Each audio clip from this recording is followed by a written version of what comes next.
From the public on this item?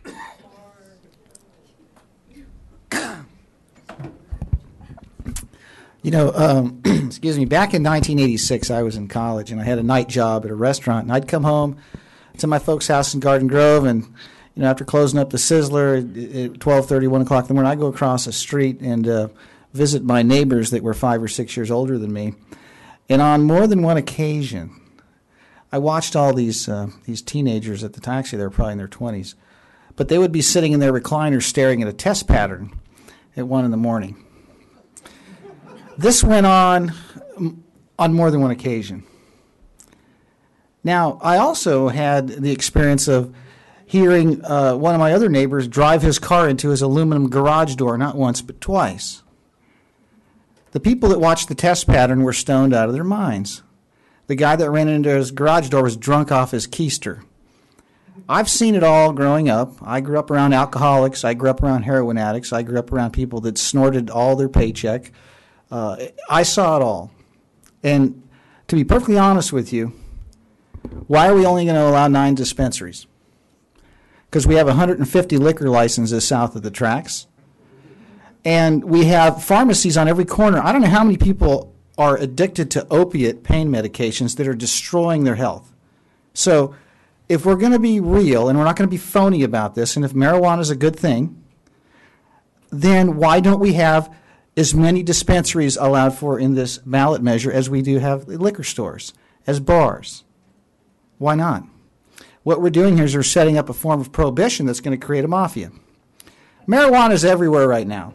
Everybody's smoking this stuff. I know tons of people that are stoned all the time, and they're functioning members of society. I also know people that are desperately in need of relief from their medical conditions because the doctors have destroyed them with allopathic pharmaceutical petrochemical poison. So the reality is that this is something that has to be looked at from a legitimate, objective standpoint.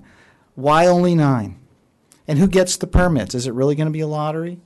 I mean, if the stuff is okay, why are we narrowing it down to just a handful? Those are questions I would like answers to. Now, I know it's horrible right now to be a teenager. I know that the economic outlook is bleak, and the video game addictions and the fast food addictions are going to only be enhanced by the marijuana consumption. The stuff that's on the streets today, the chronic that's out there, is not your grandmother's smoke, okay?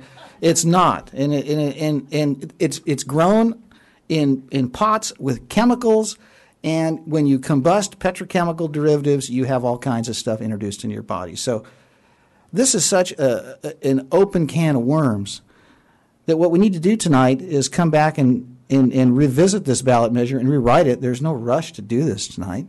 Let's be objective about this. Let's put dispensaries everywhere like liquor stores. Let's put dispensaries everywhere like the bars. Because why does alcohol get a pass? I can sit here and conjecture and speculate on what alcohol has done to this community by what it's done to some of our leaders.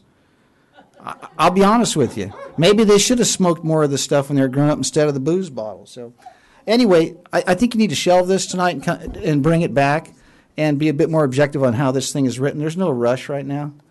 Thank you. Thank you. Are there any other speakers from the public who would like to address this item?